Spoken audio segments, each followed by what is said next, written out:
saya izin dulu, jadi supaya kita bisa mengikuti dengan ini ya, dengan baik. Jadi sementara saya akan mute. Nanti kalau memang ada mau pertanyaan, boleh ini ya, boleh boleh raise hand. Oke, tapi sementara saya mute, kita akan mulai ya. Nah, hari-hari ini ya ada banyak perusahaan, kita kalau baca berita ada banyak perusahaan-perusahaan yang mengurangi tenaga kerja ya. Bahkan terutama perusahaan-perusahaan teknologi itu sudah melay-off karyawannya ribuan ya, banyak sekali. Ke depan kondisi ini diprediksi juga akan semakin berat ya, karena kita semua dunia ya, bukan cuma Indonesia, dunia itu mengalami resesi ya. Resesi ini yang paling khawatirkan tentu saja ada banyak perusahaan yang tumbang sehingga banyak terjadi pengangguran ya, banyak terjadi pengangguran. Nah, kita butuh solusi ya, terobosan ya. Buat kita hari ini yang mungkin kondisi keuangannya masih baik, ini saat yang paling tepat untuk kita mulai membangun skoci penyelamat, ya, terutama mempersiapkan untuk ke depan. Gitu. Nah, sekarang ada banyak tawaran-tawaran tentang bagaimana caranya kita bisa menghasilkan uang. Nah, ini adalah salah satu di antaranya, ya. Nah, cuman sebetulnya di network marketing, terutama di HDI itu ada banyak hal yang menarik, ya. Hanya saja tidak banyak orang yang tahu, ya, nggak banyak orang yang tahu, bahkan banyak orang yang salah mengira. Nah, disinilah kita akan belajar bersama-sama sehingga apa yang kita akan pelajari sama-sama pada pagi hari ini kalau kita mengerti dan kita bisa share ke teman-teman kita, ya, ini akan bagus banget, ya. Terutama kita mulai dari diri kita sendiri dulu. Kita harus mulai belajar mengerti sebetulnya ini bisnis apa sih, gitu ya. Nah, saya pada pagi hari ini nggak sendirian, saya akan bersama istri saya, Ibu Sisilia. Kita berdua akan share kepada Anda semua tentang New Enterprise Orientation. Ya, oke, gambarnya sudah bisa terlihat? Sudah bisa terlihat ya? Bisa, bisa. Oke, ya, New Enterprise Orientation adalah salah satu di antara 5 training dasar, ya, yaitu 5 training wajib yang kita harus ikuti untuk kita bisa berhasil di HDI. Ya, yang Anda mungkin sudah sering dengar yang saya mengatakan bahwa 95% pertanyaan yang ada di lapangan semuanya sudah ada di dalam 5 training dasar. Ya, dan 5 training dasar ini seyogyanya tidak diikuti hanya 1 kali, tapi minimal diulang sampai 5 kali. Ya, supaya kita betul-betul mengerti dan kelak kita tidak boleh berhenti cuman hanya sampai peserta, tapi kita juga terus sampai menjadi seorang trainer. Oke. Nah, sekarang kita akan mulai dari yang pertama, kita akan mempelajari tentang sejarahnya dulu. Ya. Kita mulai dari sejarahnya dulu, yaitu apa itu network marketing. Ya. Nah, sejarah bisnis network marketing ini dimulai di era sekitar tahun 1940-an, di mana pada waktu itu di Amerika itu juga terjadi krisis ekonomi, ya. Jadi kondisinya mirip-mirip seperti kondisi kita sekarang, ya. Terjadi krisis ekonomi, ada banyak perusahaan yang bertumbangan, ada banyak sekali pengangguran, gitu ya. Nah, pada waktu itu juga dibutuhkan terobosan, gimana caranya orang itu bisa punya penghasilan, ya. Nah, kalau mereka menggunakan jalur karyawan tidak banyak lowongan pekerjaan, ya. Tetapi kalau mau bisnis kok ya ternyata nggak punya modal, ya. Nah, saat itulah mulai terbit solusi yang revolusioner, yaitu idenya adalah network marketing, ya. Itu mulai diperkenalkan pada waktu 1940-an. Kemudian menurut Philip Kotler, ya, Philip Kotler sendiri adalah bapak dari ekonomi manajemen, ya. Jadi kalau Anda yang kuliah di ekonomi manajemen pasti tidak asing dengan nama Philip Kotler. Nah, di salah satu buku Philip Kotler yang buku wajib, ya, yang harus dipelajari di ekonomi manajemen, beliau menuliskan bahwa network marketing itu adalah salah satu dari sekian banyak strategi pemasaran, ya, di mana strategi pemasaran ini tentu saja adalah cara orang memasarkan produk, ya. Nah, cara orang memasarkan produk itu berbagai macam, dan network marketing itu adalah salah satu di antaranya, ya. Oke, dan yang ketiga yaitu menurut Robert T. Kiyosaki ya. Robert T. Kiyosaki ini adalah salah satu bukunya dia yang sangat terkenal yang berjudul Cash Flow Quadrant ya. Nah, Anda bisa melihat di layar gambar yang ada di sebelah kanan Anda ya. Di situ ada ESBI. Nah, ini adalah apa yang dijelaskan Robert Kiyosaki di bukunya dia yang berjudul Cash Flow Quadrant ya. Beliau menyebutkan bahwa cara orang mendapatkan uang dan kekayaan, ya, cara orang mendapatkan uang dan kekayaan itu ada 4 cara, ya, atau 4 kuadran. Kuadran yang pertama yang sebelah kiri atas itu adalah E. E adalah singkatan dari employee, ya, employee. Employee itu bahasa Indonesianya adalah karyawan. Siapakah karyawan? Siapakah employee? Ya, apakah mereka yang hanya di level staff, yang di level bawah? Ternyata tidak ya, semuanya. Mulai dari level staff sampai level direktur ataupun CEO sekalipun, kalau dia mendapatkan penghasilan yang namanya gaji, dia adalah seorang karyawan. Ya, apakah seorang karyawan bisa kaya? Ya, ya ada ya karyawan yang punya penghasilan bahkan sampai ratusan juta per bulan ya. Menjadi karyawan juga bisa kaya ya. Dan ini tidak terbatas pada 1-2 profesi ya. Contoh misalnya seorang dokter. Seorang dokter juga bisa menjadi seorang karyawan ya. Misalnya apa? Ketika dokter tersebut bekerja di sebuah rumah sakit. Nah, dia akan menerima yang namanya gaji. Maka dokter itu adalah seorang karyawan. Ya, itu E. Bawahnya adalah S ya, yang kiri bawah ya, S. S singkatan dari self employee atau bekerja sendiri, profesional ya. Nah, di sini juga tidak terbatas pada 1-2 bidang tertentu ya. Contoh tadi, kalau sebagai employee si dokter dia praktek di rumah sakit, maka sebagai seorang S atau self employee, maka dokter ini buka praktek di rumah ya. Atau dia buka klinik ya, dia buka klinik dia sendiri yang tangani pasien. Nah, dia dapat dari yang namanya fee ya atau komisi. Oke, dia dapat fee atau komisi. Nah, itu adalah seorang self employee. Apakah seorang self employee bisa kaya? Yes, ya. Ada ya dokter yang mungkin terkenal sekali sekali ada pasien datang masuk konsultasi ya, mungkin biayanya 250.000 ya, atau bahkan ada yang 500.000 sekali konsultasi. Bayangkan kalau dia satu hari menangani 30 pasien, berapa income dia satu hari, berapa income dia satu bulan ya, dia pun bisa menerima income sampai ratusan juta per bulan ya. Jadi menjadi self employee apakah bisa kaya? Yes, dia juga bisa kaya ya. Nah, di sebelah kanan atas kita ada huruf B. B singkatan dari business owner ya, business owner atau pemilik bisnis. Nah, jadi Anda bisa tuliskan ya, pemilik bisnis.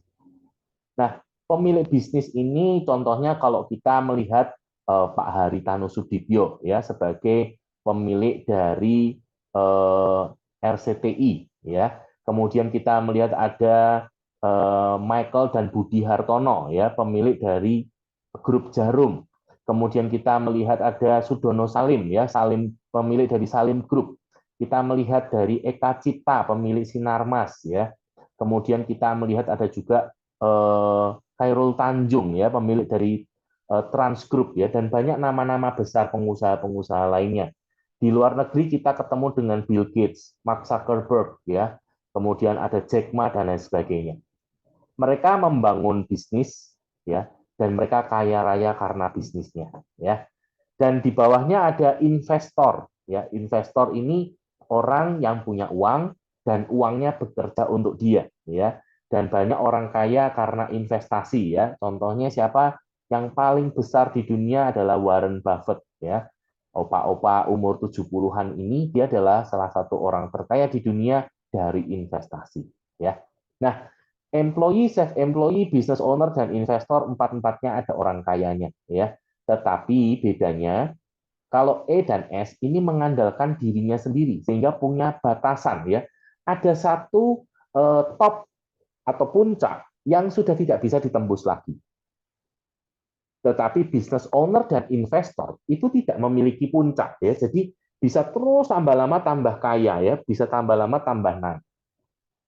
Oke, dan yang menarik ya, seorang business owner dan investor ini tidak mengandalkan dirinya sendiri ya.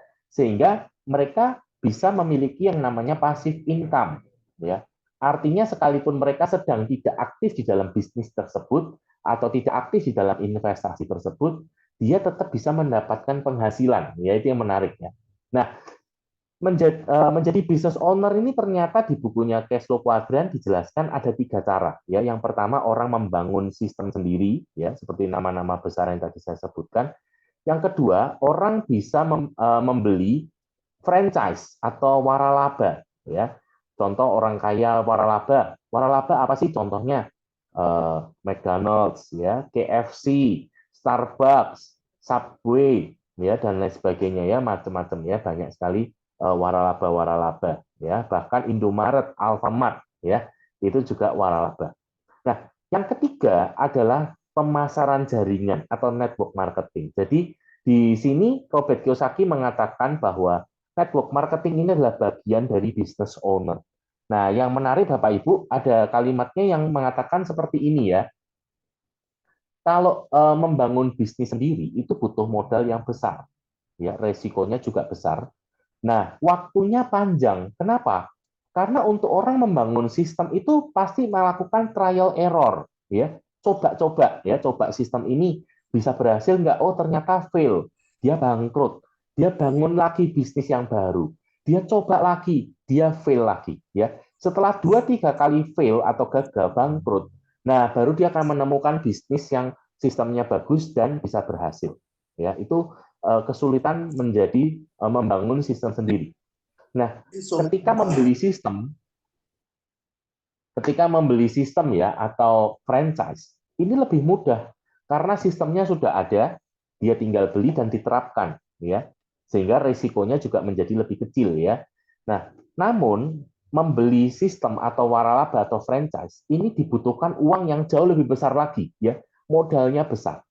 Nah, yang menarik network marketing ini adalah jalan menuju business owner yang butuh modal paling kecil, otomatis resikonya paling kecil, tapi waktunya paling singkat. Loh, kenapa kok waktunya paling singkat? Nah, ini nanti akan dikupas di bukunya Robert Kiyosaki yang berikutnya ya, yaitu Business School dan The Business of the 21st Century, di mana di buku-buku itu dikatakan yang menarik dari network marketing itu ada sistem yang namanya mentoring atau pembimbingan ya. Jadi seorang distributor di MLM itu akan dibimbing, akan diajari, ya, diberikan pendidikan. Itu yang memberikan kenapa menjadi jauh lebih mudah. Nah, ini yang menarik ya. Nah, ini kita belajar tentang network marketing cukup panjang ya. Semoga Anda mencatat dan semoga ini Anda bisa pakai untuk Anda mulai menjelaskan ya.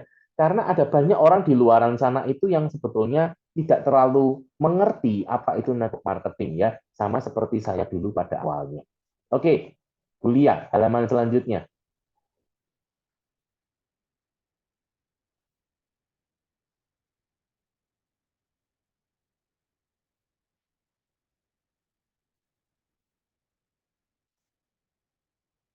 Masih ke mute, masih ke mute.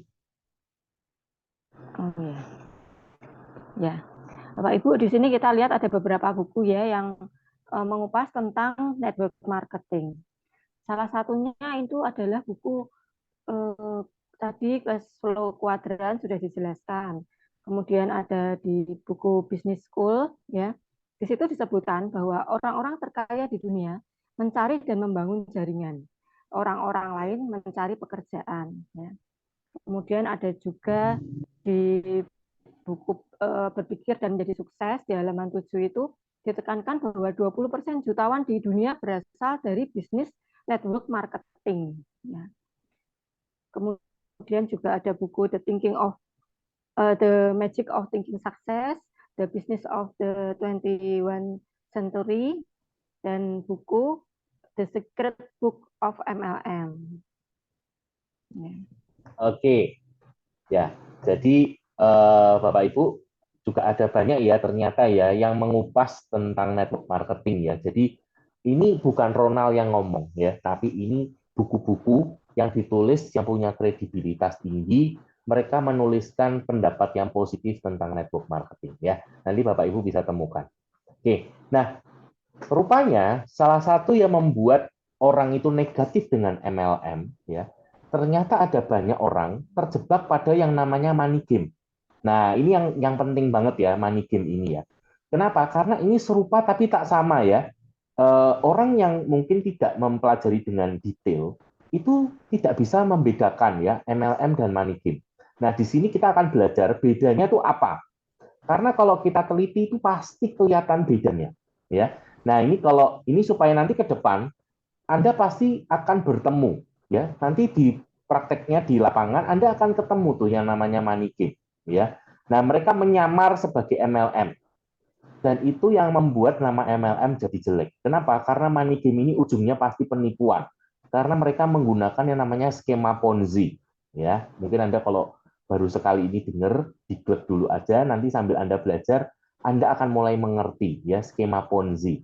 Nah, skema Ponzi ini sederhananya itu kalau kehidupan ekonomi kita ya seperti orang gali lubang tutup lubang, ya. Gali lubang tutup lubang gitu ya. Misalnya kayak kita saya nih misalnya ya, pengeluaran rumah tangganya minus. Nah, saya ambil utang. Nah, bulan depan minus lagi, ambil utangnya lebih banyak lagi. Bulan depannya minus lagi, ambil utangnya lebih banyak lagi ya, karena mesti nutupin yang kemarin-kemarinnya juga kan. Sehingga makin lama saya akan makin dalam jurangnya ya. Itu tapi saya skema Ponzi ke diri sendiri ya. Nah, masalahnya money game ini skema Ponzi ke orang lain. Sehingga ada banyak orang yang dirugikan ya. Itu yang kenapa terus orang jadi benci banget gitu ya. Nah, sekarang kita akan lihat ciri-cirinya ya. Yang pertama, MLM itu pasti tergabung pada yang namanya APLI, Asosiasi Penjualan Langsung Indonesia ya. Hati-hati karena mereka membuat tandingannya yaitu namanya AP2LI ya. Kalau AP2LI ini tidak diakui secara internasional ya. Yang diakui secara internasional hanya APLI. Ini diakui oleh WFDSA. Oke. Yang kedua, nah ini penting ya Bapak Ibu ya.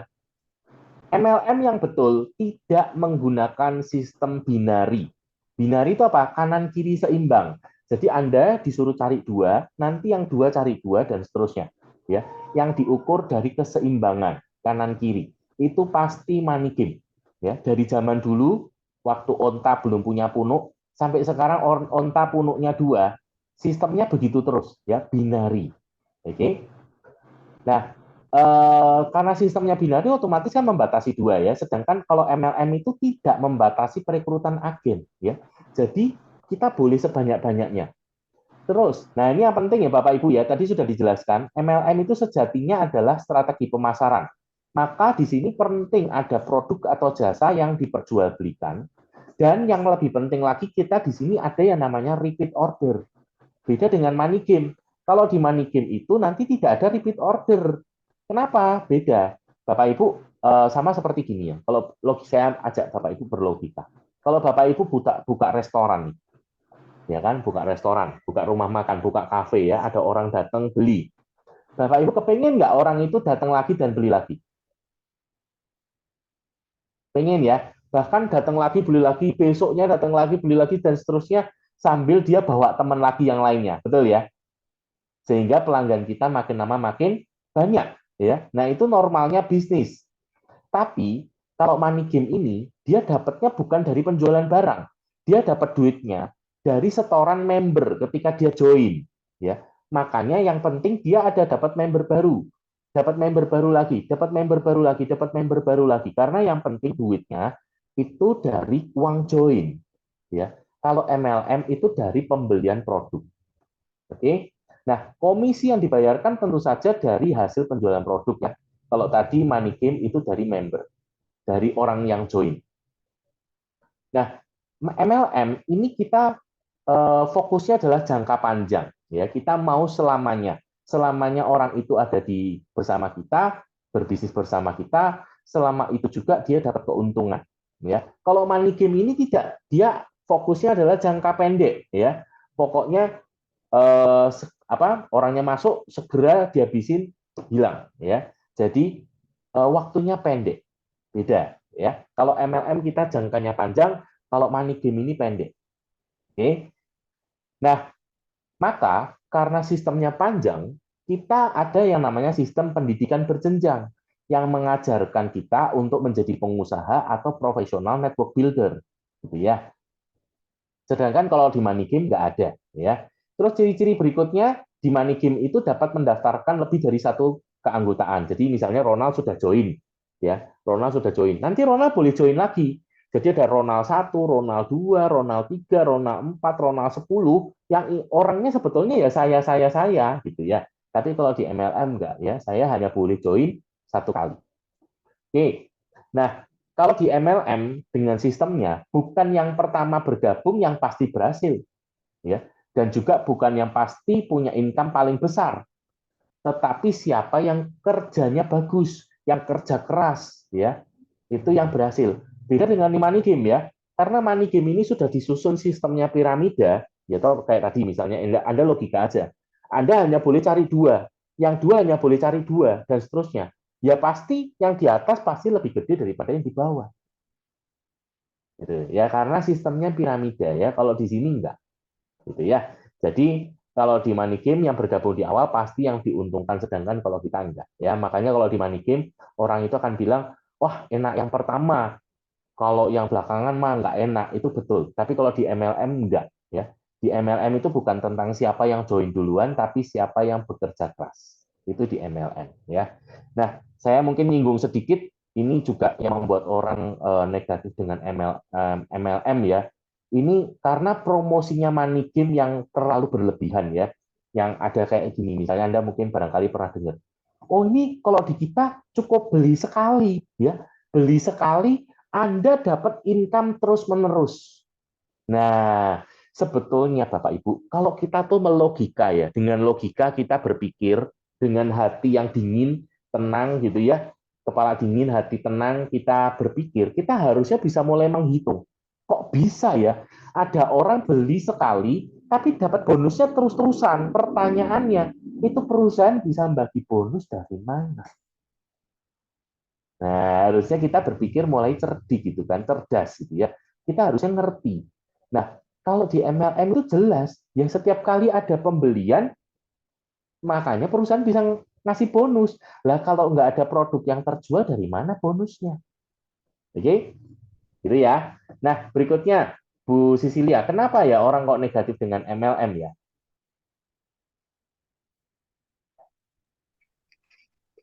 Kenapa banyak orang yang negatif ya dengan MLM? Itu karena ini apa? Nih, karena mereka tidak tahu ya bedanya. Dan kita bisa lihat di sini antara barang yang dipasarkan dengan sistem konvensional.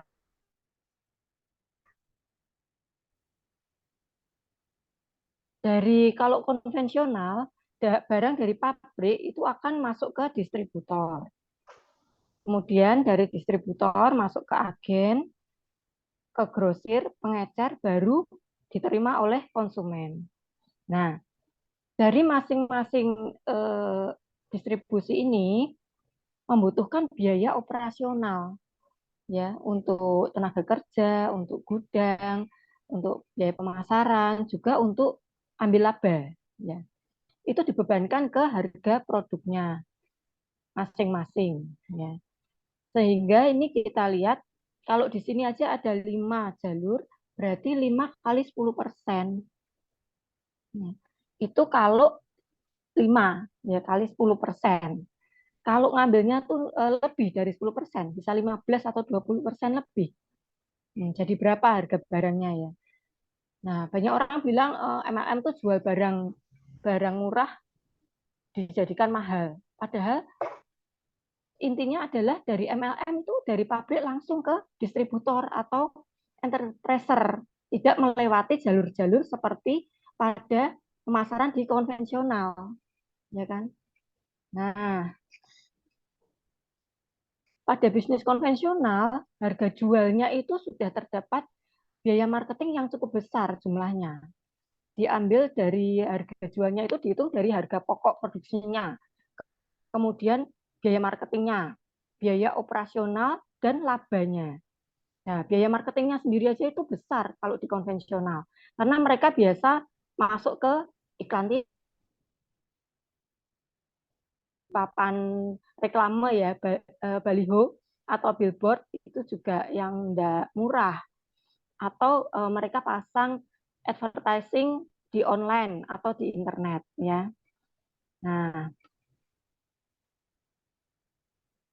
di network marketing promosi yang besar seperti itu enggak ada, tapi digantikan dengan pemasaran dari mulut ke mulut ya, dari langsung dari mulut ke mulut. Misalnya kita sendiri dalam dunia sehari-hari sering juga melakukan, misalnya Bapak Ibu lagi pergi ya sama teman, terus mau makan nih, tanya enaknya makan di mana ya kalau di sini. Kemudian kita promosi nih, oh kalau di Salatiga tuh ya, bakso itu loh, bakso Salatiga, bakso babat itu enak loh. Loh, itu kita kan juga sudah termasuk promosi ya Bapak Ibu. Tapi apakah kita dibayar sama yang punya bakso Salatiga? Enggak kan ya? Tapi kita ikut mempromosikan. Nah, itulah yang terjadi di bisnis MLM. Sama seperti itu. Kita cerita, sharing ke orang lain.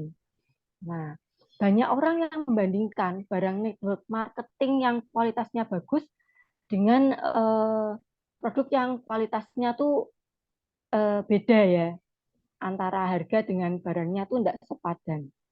Itu salah ya. Produk yang kualitasnya sama, maka akan terlihat bahwa harga barang konvensional lebih mahal daripada harga barang perusahaan network marketing sebenarnya, kalau dihitung. Nah, kenapa harus di HDI? Mungkin Pak Ronald bisa ceritakan. Oke, sebelum kita lanjut, berarti sampai sini saya ingin memastikan Bapak Ibu bisa mengerti ya. Jadi justru ketika orang berpendapat bahwa MLM itu menjual produk murah dengan harga mahal, itu pendapat yang kebalik ya. Justru dengan sistem MLM, kita itu jatuhnya malah lebih murah. Karena tadi yang Bu Sisilia sudah jelaskan.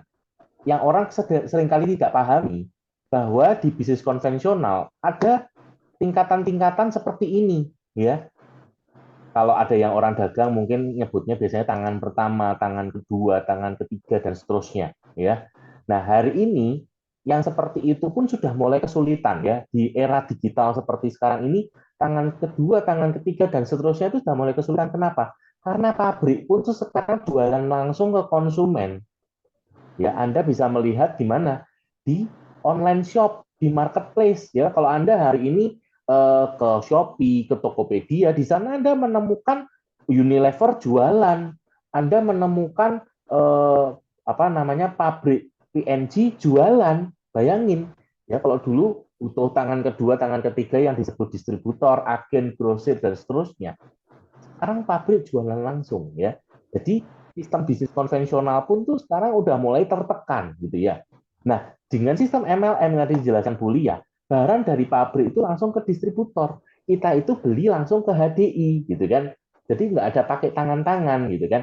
Contoh seperti misalnya Bu Rosmah butuh produk, tidak harus beli ke Bu Joisa, nggak pesan ke saya, tapi pesannya langsung ke HDI, gitu ya. Terus tadi yang sudah dijelaskan Bu Lia ya, kalau di bisnis konvensional itu ada iklan-iklan, kalau kita enggak. Nah, kita inilah yang jadi media iklannya perusahaan ya. Jadi budget iklannya yang jadi bonus buat kita ya.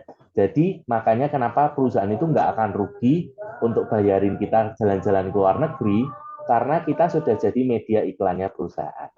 Oke, sampai sini untuk penjelasan tentang apa itu network marketing. Apakah ada yang mau ditanyakan? Kalau ada yang mau ditanyakan, mungkin Bapak Ibu boleh tuliskan di kolom chat ya. Oke, nanti sambil saya lihat. Oke, sekarang kita akan masuk ya Bu Lia ya. Kenapa sih kok HDI? Ya, kita sudah tahu network marketing itu ternyata luar biasa.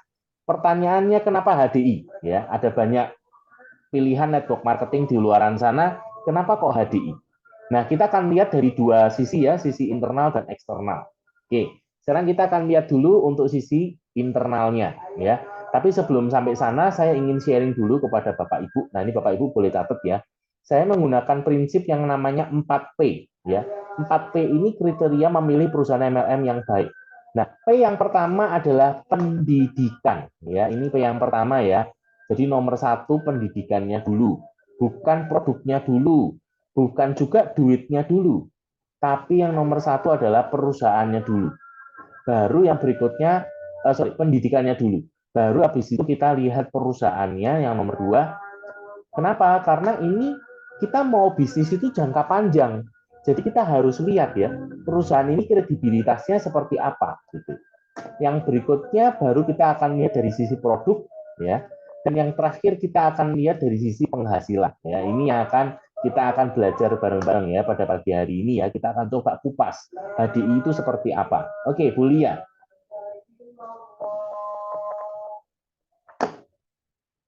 Bagaimana dengan pendidikannya, Bu Lia? Oh, iya. Nah, kalau kita di HDI itu kita punya yang namanya billionaires ya, yang merupakan support system kita yang sudah punya pengalaman lebih dari 25 tahun. Nah, di billionaires ini disediakan pendidikan bisnis yang berjenjang ya, mempunyai training-training, pelatihan-pelatihan ya, seperti 5 training dasar yang bisa diikuti secara gratis supaya memastikan setiap enterpriser itu bisa berkembang. Kemudian billionaires juga punya pendidikan berjenjang yang dari dasar, menengah, dan lanjutan. Bagi enterpriser ada juga pertemuan, seminar, dan pelatihan ya, misalnya BMW, BES, BIG, dan kita juga disediakan alat-alat yaitu digitalnya. Kemudian juga ada ini aplikasi yang bisa dipakai di HP ya, aplikasi BEC. Nah, semua itu disesuaikan dengan kebutuhan enterpriser, mulai tingkat dasar sampai lanjutan.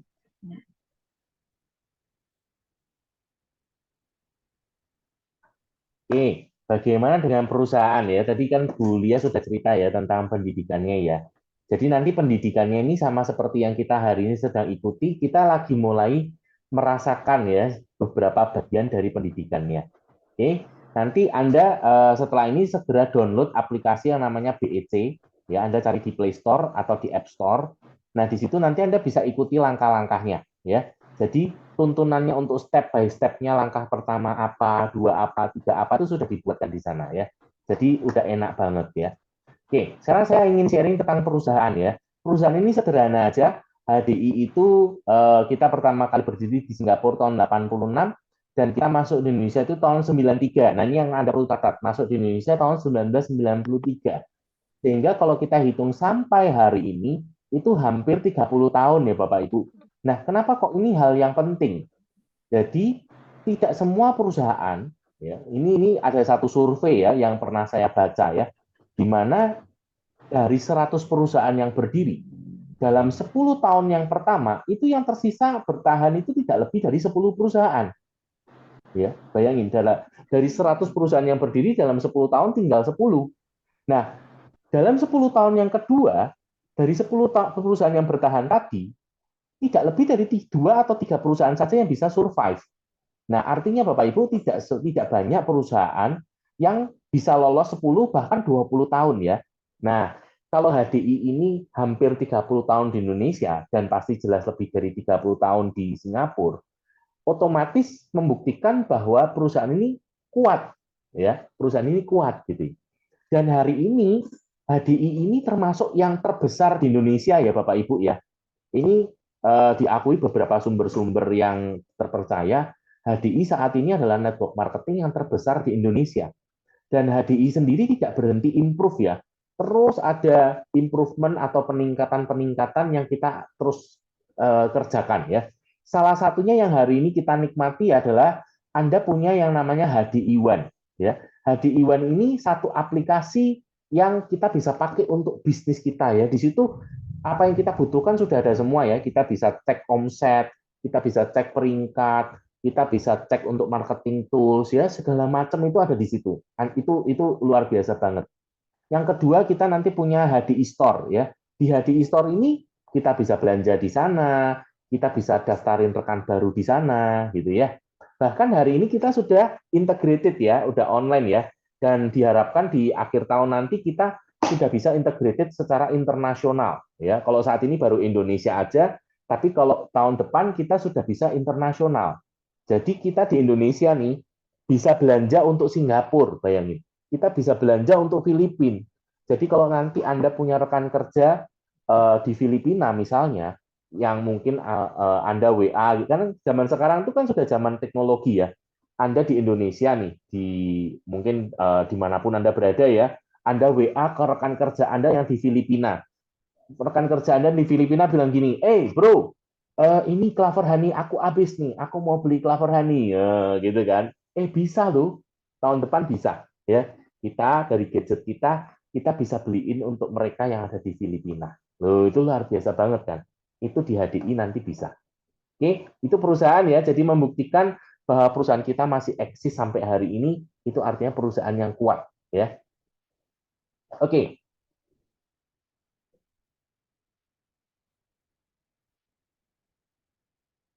yuk.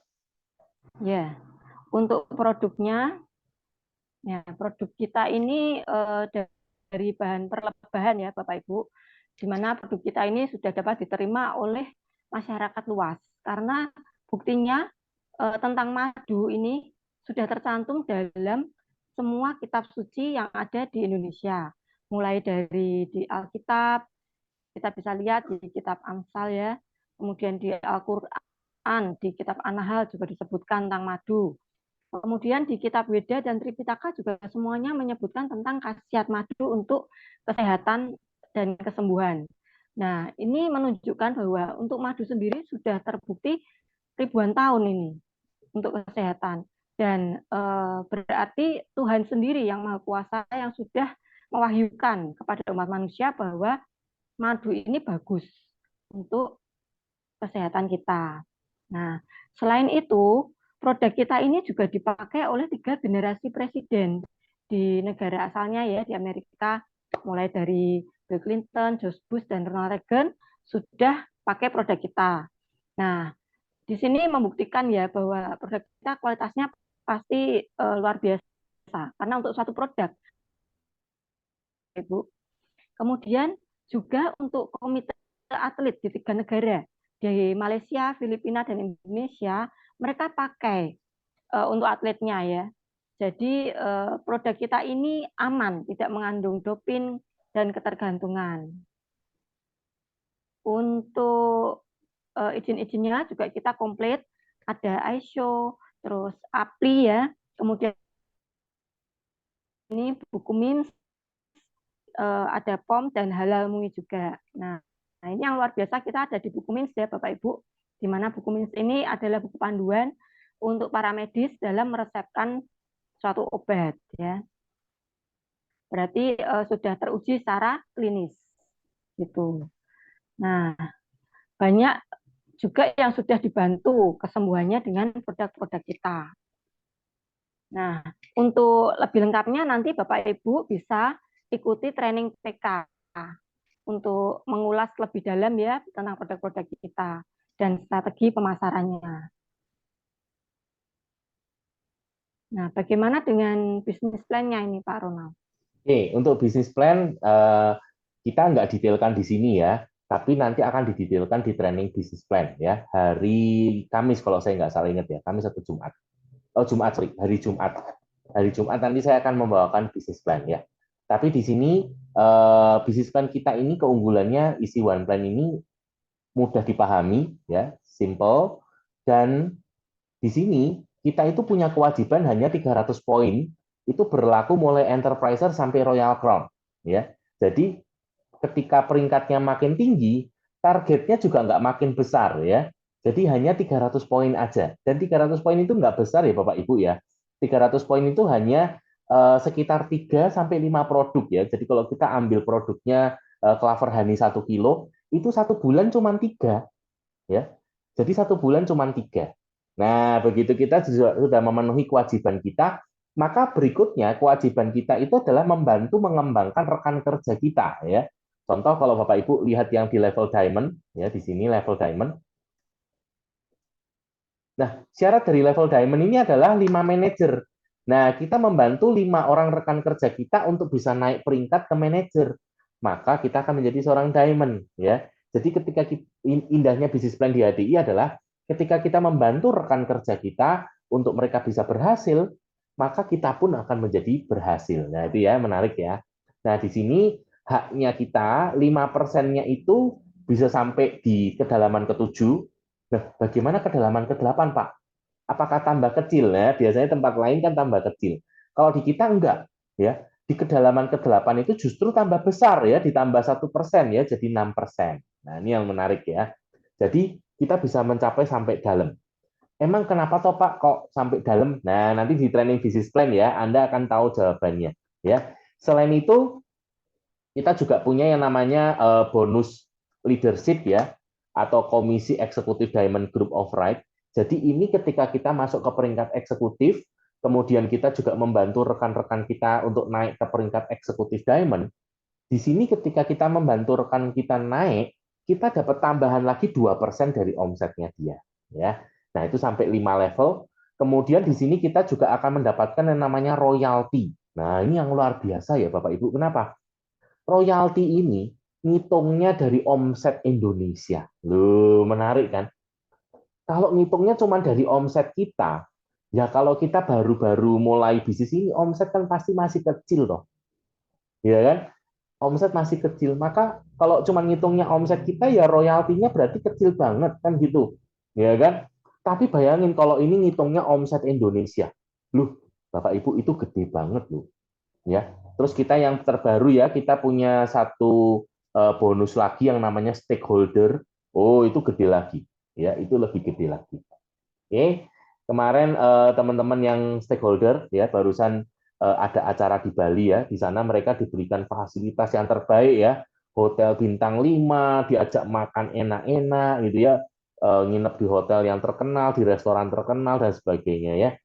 Nah, ini sekaligus stakeholder ini mendapatkan informasi-informasi terkini dari perusahaan ya, apa yang perusahaan sedang lakukan, produk baru apa yang sedang didevelop dan lain sebagainya itu di-sharingkan ya.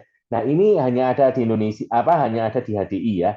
Tidak ada multi level lain yang memberikan akses ke distributornya sampai menjadi seorang stakeholder. Oke, ini Bu Lia menariknya dari marketing plan kita ya. Oke, berikutnya. Ya, Oh, ternyata masih marketing plan, Bu. Nah, mungkin ya, bisa ya. dibantu, Bu. Nah, ini di HDI kita punya penghargaan yang bisa Bapak Ibu dapatkan ya.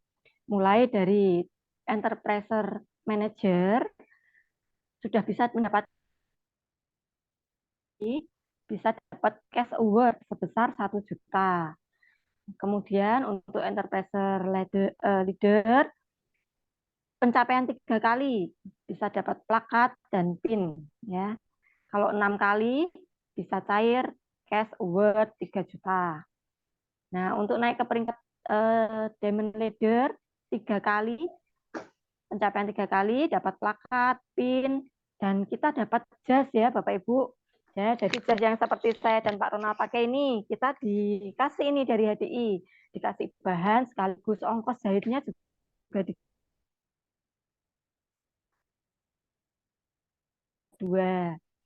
Nah, untuk pencapaian Diamond Leader 6 kali, nanti akan cair cash award-nya 5 juta.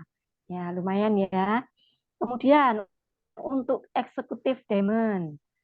Nah, ini pencapaian 3 kali akan dapat plakat, pin, dapat bahan jas, berikut biaya jahitnya ya. Kemudian untuk 6 kali pencapaian, dapat pin emas. Cash award-nya 10 juta, Bapak Ibu. Wow ya. Untuk lebih tinggi lagi, Star Diamond. Pencapaian 3 kali, dapat plakat, pin, dapat bahan jas juga ya, berikut ongkos jahitnya. Kemudian 6 kali pencapaian, dapat pin, emas, dan cash award-nya 30 juta. Nah, di Grand Diamond, untuk pencapaian 3 kali, dapat plakat, pin, bahan jas, beserta biayanya. Kemudian untuk pencapaian 6 kali, akan dapat pin emas dan cash award-nya 50 juta. Nah, Wow, mantap ya. luar Berarti kalau biasa kita ya. itu menjajaki Diamond, Eksekutif, Star, dan Grand. Ini aja di sini kita sudah ngitung punya jasnya 4 loh. Jasnya Diamond, Eksekutif, Iya, Star, dan Grand ya Bu Lia ya. ya bisa Belum penuh lagi pin lemarinya emasnya ya Pak 4 Ronald. ya. Ya, Ya, jadinya kita punya koleksi jas juga ya. Tapi ternyata nggak Iya. berhenti sampai di situ loh ya.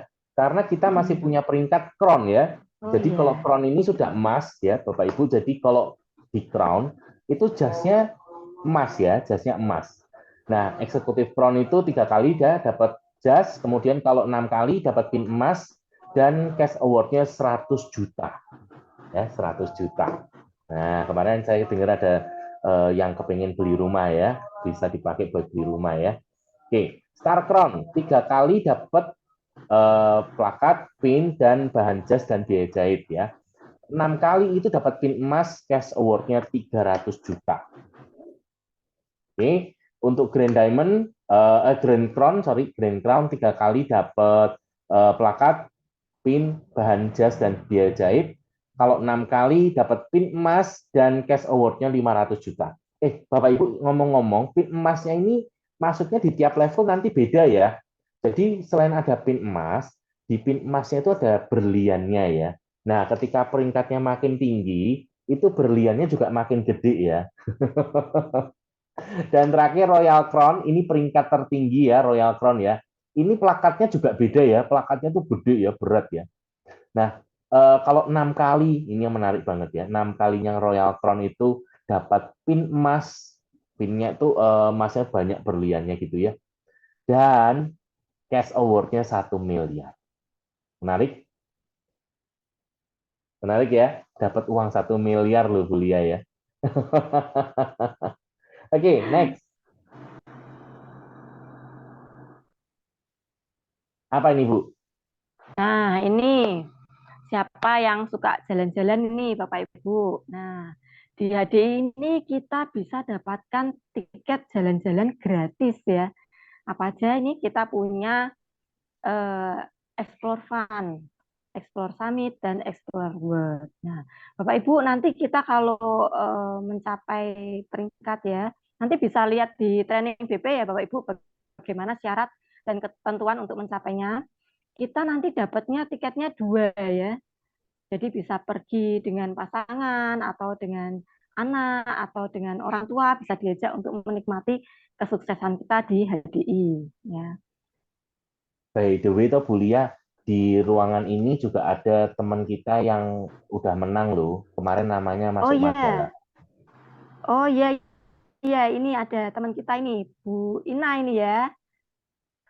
Bu Ina ini salah satu yang sudah mencapai ya. Bu Ina kaget ditembak. Iya, Iya, kaget karena atau disenggol Pak dipanggil. Ronald saya tembak ya, toh Pak Ronald yang nyenggol saya yang nembak. Jadi kemarin caranya dapat gimana Bu Ina? Ya, caranya ini ya, eh, pasang target diamond leader. Nah, minimalnya diamond leader. Nah, itu harus 9 kali masuk 9 kali. gitu. Begitu 9 kali langsung dapat 2 tiket ya. Oke, Betul, mantap. betul sekali. Berangkat sekeluarga ya. Nah, Ya, oke. Untuk yang tahun ini tadi ya sudah saya putarkan videonya ya, ada kapal pesiar dan ke Amerika ya. Untuk Explore Fun, Explore Summit-nya kapal pesiar, Explore World-nya ke Amerika. Oke. Nah, sekarang kita akan coba lihat untuk faktor eksternal ya. Kalau tadi faktor-faktor internal yang kita lihat, sekarang kita lihat faktor eksternal. Apa yang membuat bisnis ini akan menarik ya? Yang pertama kita akan melihat pangsa pasarnya luas. Yang dimaksud pangsa pasar ini yang mana ya? Kalau secara produk, produk yang bisa mengkonsumsi produk HDI itu mulai dari anak-anak ya. Anak-anak usia berapa? 6 bulan ya, mulai 6 bulan sampai tidak terbatas usianya, wanita, pria, ya, semua bisa. Orang sehat, orang sakit, semua bisa, gitu ya, semua bisa. Kemudian tadi ya orang sehat, orang sakit, semua bisa ya, udahan ya. Ya, sehingga tidak ada batasan ya untuk pangsa pasar produknya ya. Untuk bisnis ya, untuk bisnis kita di sini kalau tanya ya, siapa yang bisa berhasil Pak di sini? Kita hari ini punya bukti itu udah ratusan orang bahkan ribuan orang ya. Mereka dari berbagai macam latar belakang ya. Anda mau cari yang apa aja ada ya. Mau yang latar belakangnya pengusaha, karyawan, eksekutif, dokter, ya, pengacara, terus apalagi ibu rumah tangga, yang mahasiswa, yang cuma lulusan SMA. Loh, Bapak Ibu, bahkan yang cuma lulusan SD loh ada yang berhasil. Ya, yang hanya lulusan SD aja bisa sukses ya. Artinya di HDI untuk bisnis ya, semua orang bisa berhasil ya. Yang dibutuhkan hanyalah kemauan ya. Jadi bukan tidak bisa, bukan tentang bisa tidak bisa, tapi tentang mau atau tidak mau ya. Area pemasaran bebas ya. Area pemasaran ini kalau saat ini kita ada di Indonesia, ya, kita ada di Singapura, di Malaysia, di Filipina, di Hong Kong, di Makau, ya, kita bisa buka pasar di sana, ya, nggak hanya di Indonesia. Oke, bahkan kalau tahun depan kita sudah bisa integrated, nah menarik sekali ya. Jadi kita jangan berpikir bahwa karena kita tinggal di satu daerah tertentu ya, misalnya kayak saya nih, saya tinggalnya di Salatiga, berarti saya hanya bisa mengembangkan bisnis ini di Salatiga dong, Pak. Salah, ya. Kita bisa mengembangkan kemanapun, ya kemanapun. Hari ini bahkan ini ya ada rekan kerja saya yang ada di Papua saat ini, ya. Nah, ini kan menarik. Jadi area pemasaran itu tidak terbatas, ya. Jadi justru di sini saya seringkali mengajarkan bahwa jangan berpikir lokal, tapi berpikirlah global, ya. Bebas waktu dan finansial, ya. Kenapa kok bisa begitu, Bapak Ibu? Kunci dari bebas waktu dan finansial adalah kita membangun bisnis yang punya sistem. Ya, kata kuncinya adalah bisnis yang punya sistem. Ada banyak orang membangun usahanya sendiri, tapi masalahnya nggak bisa bangun sistem. Nah, kalau di adik itu ada sistemnya. Kita bangun sistemnya, ya. Nanti akan dibantu dibimbing oleh billionaires, gitu ya. Sehingga ketika di jaringan kita itu sudah tumbuh leader-leader dan sistem sudah berjalan di dalamnya, kita akan mengalami bebas waktu dan finansial, ya. Nah, tidak terpengaruh globalisasi dan kita ini memiliki captive market. Maksudnya adalah kita ini membangun pasar tertutup. Ya, kita ini membangun pasar tertutup. Yang di mana kita ini membangun di atas konsumen-konsumen yang amat sangat loyal, ya. Nah, ketika saya mengatakan konsumen yang amat sangat loyal, ada banyak orang yang salah adalah mengartikan menjadi konsumen yang beli produk ke kita. Nah, itu salah, ya. Kenapa? Karena kalau konsumen yang beli produk ke kita, mereka itu tidak setia, ya. Mungkin mereka hari ini beli, minggu ini beli, tapi belum tentu bulan depan dia beli, belum tentu bulan depannya lagi dia beli, gitu ya. Mungkin hari ini beli sama Anda, bahkan bisa jadi bulan depan dia udah nggak beli sama Anda. Mungkin karena keponakannya join gitu ya, terus dia bilang, saya bantu keponakan saya, itu juga bisa saja terjadi. Ya, tetapi kalau kita membangun ya dengan rekan-rekan kita yang aktif, rekan-rekan leader kita, mereka itu adalah yang konsumen yang setia ya. Kenapa? Karena mereka setiap bulan pasti punya 300 poin. Mereka setiap bulan pasti akan ngasih 300 poin. Nah, itu yang dimaksud dengan pasar tertutup. Oke. Nah, dan kita ada di tengah-tengah wellness industry trend ya. Jadi tren industri kesehatan di mana kesehatan ini adalah tidak pernah mati ya. Di kesehatan ini tidak pernah mati. Oke. Karena selama orang hidup, orang itu pasti butuh untuk sehat gitu ya. Orang kepengen sehat dan bahkan dalam kondisi ekonomi seperti ini, kalau orang mungkin banyak bilang ya bahwa kan sekarang ekonominya sulit, Pak. Jadi kita tuh harus ngirit. Jadi kalau produk seperti ini apakah bisa laku? Saya bilang terbalik. Justru dalam kondisi seperti ini, orang itu harusnya semakin butuh. Kenapa? Karena kalau sampai dia sakit, dia nggak bisa kerja. Bapak Ibu kalau biasanya dalam kondisi normal, ya kita bayangkan misalnya ada roti ya, orang lapar, orang mau cari roti, rotinya tuh ada banyak, ya sehingga orang kebagian roti gitu ya. Ketika orang cari roti, orang kebagian roti. Tetapi dalam kondisi ekonomi seperti ini, rotinya tuh sedikit. Nah, yang mau ambil rotinya banyak. Jadi ketika kita tidak sehat, tidak fit, kita ketinggalan, ya. Contoh aja misalnya sakit nih, kita sakit katakan seminggu, 2 minggu, atau bahkan sebulan, 2 bulan. Yang harusnya bisa dapat project, nggak jadi. Ya kan? Nggak jadi. Dikasih ke yang lain. Gitu. Karena yang mau ambil proyeknya juga banyak. Gitu kan? yang mau ambil duitnya juga banyak. Ya sudah, karena kamu sakit, ya sudah, saya kasih ke yang lain. Nah, itu yang terjadi. Makanya dalam kondisi seperti ini, orang itu harusnya justru penting untuk menjaga kesehatan, ya. Itu. Oke, Bu Lia, next. Kita mau bahas apa nih? Nah, Ini kayaknya ada ini satu kita rahasia besar ya. ya tentang power of duplication. Nah, banyak ini orang yang join ya di bisnis jadi itu eh, bertanya-tanya, apa bisa ya punya ratusan atau ribuan rekan kerja ya. Nah, di sini itu kita yang akan mendapatkan hasil terbanyak adalah mereka yang benar-benar berjuang untuk mencapai kesuksesannya, ya, bukan siapa yang pertama kali join, tapi sesuai dengan kerja keras kita, siapa yang benar-benar berjuang. Nah, ini kita bisa lihat ya di sini tentang teori duplikasi. Teori duplikasi ini, misalkan kita komitmen dalam menjalankan bisnis HDI ini, dalam 1 bulan rekrut 1 orang saja selama 1 tahun. Ya, kita lihat ya, di bulan pertama ada 2, bulan kedua 4, bulan ketiga 6, terus sampai bulan ke-6 setiap bulan itu 1 orang ya. Di bulan ke-6 itu ada 64 orang member kita di bawah kita. Nah, kalau dalam 1 tahun, gini ya Bapak Ibu, kita hitung aja di bulan ke-6 ya, banyak orang sudah berhenti, sudah nggak mau jalan. Karena apa? Dibilang hasilnya kecil, ya toh. Ya jelas saja, kita lihat di bulan ke-6 memang jumlah orang yang bergabung baru 64 orang member.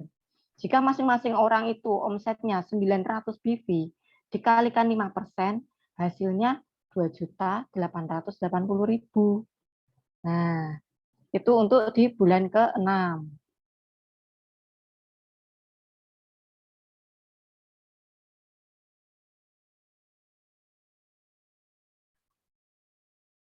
Nah, bagaimana kalau kita lanjutkan terus, kita tidak berhenti nih ya, selama 1 tahun. Di sini kelihatan ya, di bulan ke-7 ada 128 orang, bulan ke-8 256, bulan ke-9 10, 11, yaitu tepat 1 tahun, jumlahnya itu luar biasa bisa mencapai 4.096 orang. Nah, itulah kekuatan duplikasi. Sekarang kita ini ya, kita lihat perhitungannya untuk di bulan ke-12 itu dengan jumlah member 4.096, omset masing-masingnya 900.000 BV dikali 5%, jumlahnya berapa ini? 184.320.000. Ya, wow. Lumayan ya Bapak Ibu. Besar apa lumayan ini kalau jumlah segini di bulan ke-12 ya. Di sini kita belajar apa? Memang untuk membangun bisnis itu harus sabar, jangan berhenti di tengah-tengah. Rasanya kok sedikit ya tadi di bulan ke-6 ya, cuma 2 juta. Tapi kita lihat, sabar sedikit lagi sampai setahun ya.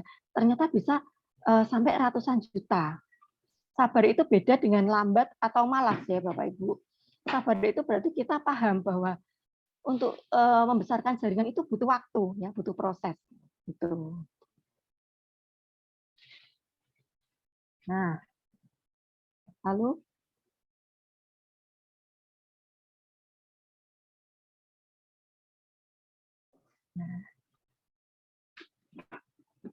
ya ini jika dalam setahun itu ya, tadi kan kita sudah hitung dalam setahun tadi perhitungannya 184.320.000 ya. Misalnya kita mengalami kegagalan ya 90% dan kemungkinannya berhasil berarti kan cuma 10% ya. 10%-nya dari 184 juta itu 18.432.000 loh Bapak Ibu. Jadi di bulan ke-12 itu kalau kita tuh hanya berhasil 10% aja ya, masih punya potensi ya, peluangnya mendapatkan 18.432.000 32.000. Nah, Oke, gimana jadi ini? menarik ya. Ini padahal cuman 1 bulannya komitmen dapat satu Ya. orang yang aktif ya. Bayangkan ya, kalau saya komitmennya 5 ya. Berarti harusnya bisa jauh lebih cepat lagi ya, dan jauh lebih besar lagi ya. Nah, itu kekuatan dari duplikasi ya Bapak Ibu. Jadi di sini ada banyak orang yang salah dalam melihat network marketing adalah dia berpikir dia yang harus melakukan semuanya. Nah, dia lupa bahwa di network marketing itu tujuannya adalah kita membangun tim dan kemudian kita bekerja bersama-sama dengan tim kita, gitu ya. Nah, disitulah kita melakukan yang namanya duplikasi. Inilah kunci kekuatan dari network marketing. Ya, kita nggak bekerja sendirian. Kita menduplikasikan diri kita kepada sistem kita kepada rekan-rekan kita. Kita memastikan rekan kita bisa bekerja. Itulah duplikasi. Ya. Nah, ini rahasia dari perkembangan bisnis. Inilah rahasia dari orang bisa punya income besar.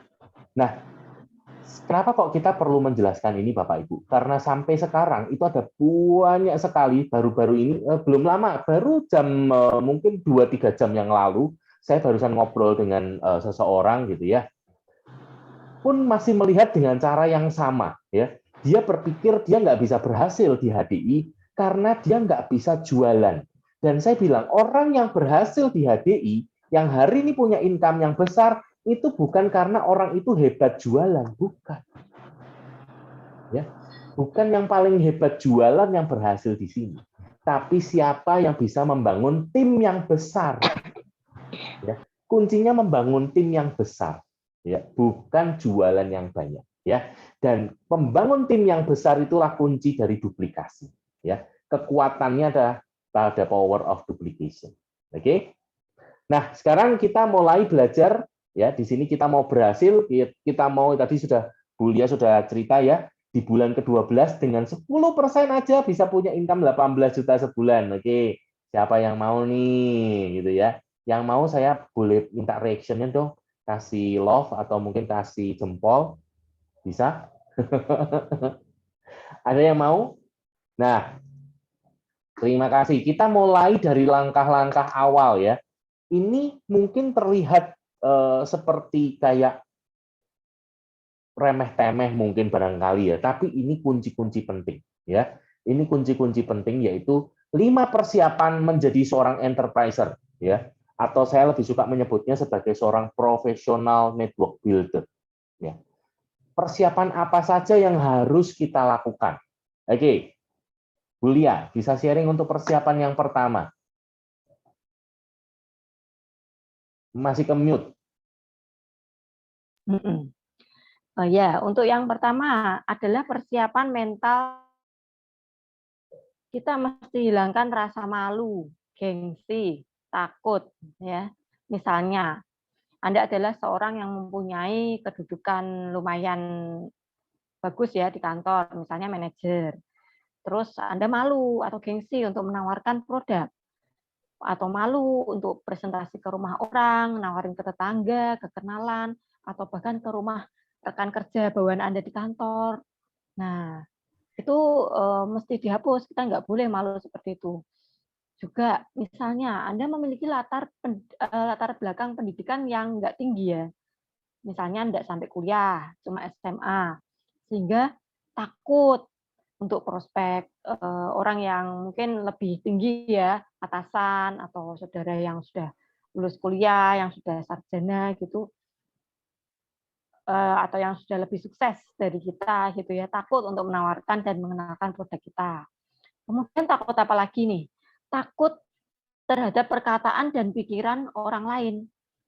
Karena kerja di HDI kok pulangnya malam-malam ya, nggak kayak kerja di kantor. Jam 5 udah pulang, udah sampai di rumah.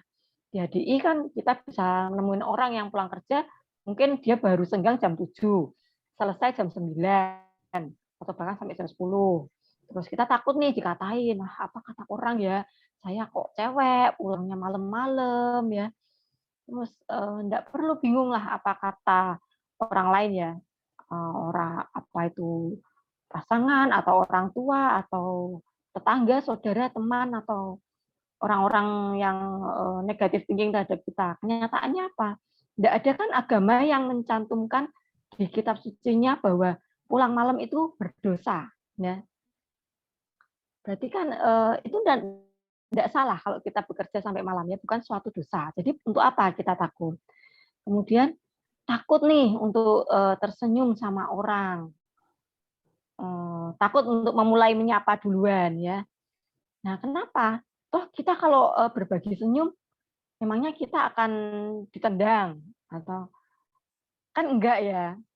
Kenapa mesti takut ya? Paling paling enggak kita memulai senyum itu sesuatu awal yang bagus ya, untuk mencairkan suasana, untuk memulai percakapan ya. Berbagi senyum itu enggak ada yang salah ya.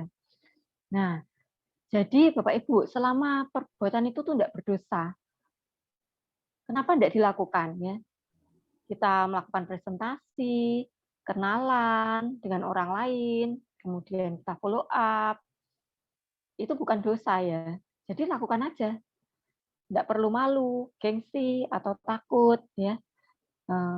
Apalagi kalau yang kita lakukan ini adalah membantu orang untuk memperoleh kesehatan melalui produk-produk kita ya.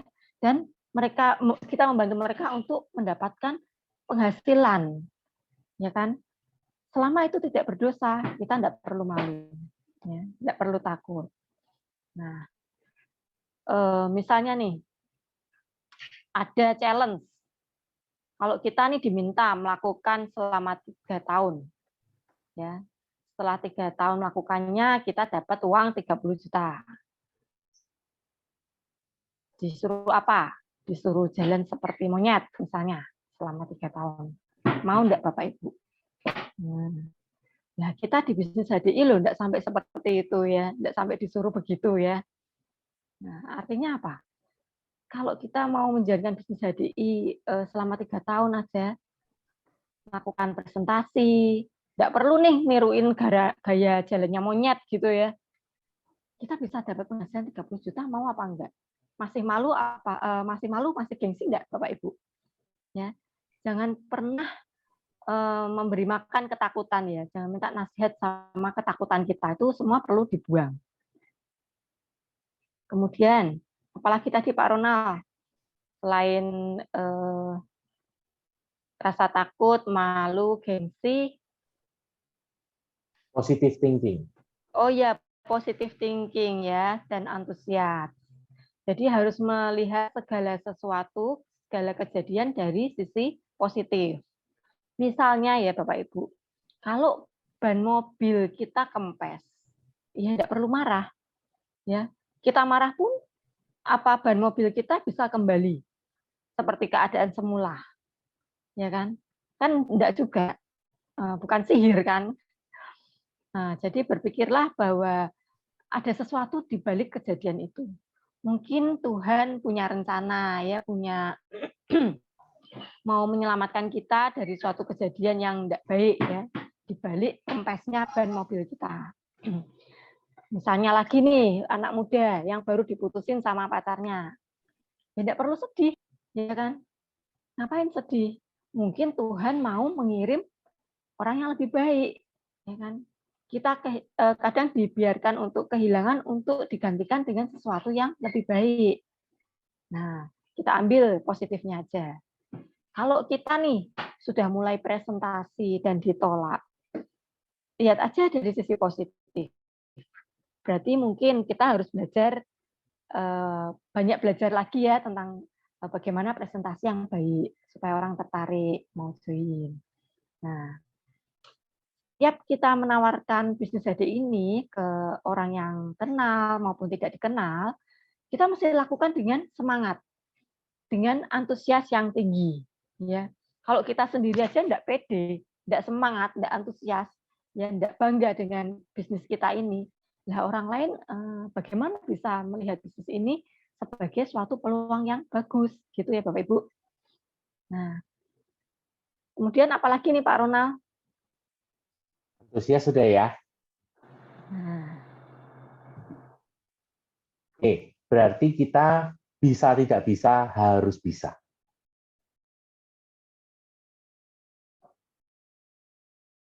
Jadi sebagai pengusaha di sini kita mengusahakan ya dari yang belum ada atau tidak ada menjadi ada ya. Dan kita harus punya semangat satu pola pikir bahwa bisa nggak bisa harus bisa. Sehingga kita mulai berpikir kreatif ya. Gimana caranya untuk mewujudkan gitu ya. Nah, itu kita harus punya semangat seperti itu. Ketika kita sudah menetapkan satu tujuan, satu target, bisa nggak bisa harus tercapai ya. Misalnya saya komitmen, saya bulan ini mau ngejar manajer, saya bulan ini mau mengejar diamond. Nah, bisa nggak bisa harus bisa. Berarti saya harus mengejar. Gimana caranya saya bisa bulan ini bisa diamond. Disitulah kita mulai berpikir ya. Kita perlu duduk untuk kemudian kita mulai menulis dan membuat perencanaan ya. Kita membuat dari perencanaan terlebih dahulu. Dari perencanaan kita kemudian action. Dari action kita akan nanti melakukan yang namanya kontrol dan evaluasi. Ya, kita nggak bahas itu sekarang. Kita akan lanjut ya. Itu sikap dan mental seorang pengusaha. Ya, usaha apapun Anda harus punya ini semua. Ya, hilangkan rasa takut, malu, gengsi, positive thinking, antusias, bisa nggak bisa, harus bisa. Ya, oke. Sekarang kita masuk yang kedua, yaitu pola pikir pengusaha. Nah, sebagai seorang pengusaha, dia harus bisa membedakan yang namanya investasi dan biaya. Ya, ada bedanya investasi dan biaya. Nah, kita mulai dari investasi terlebih dahulu.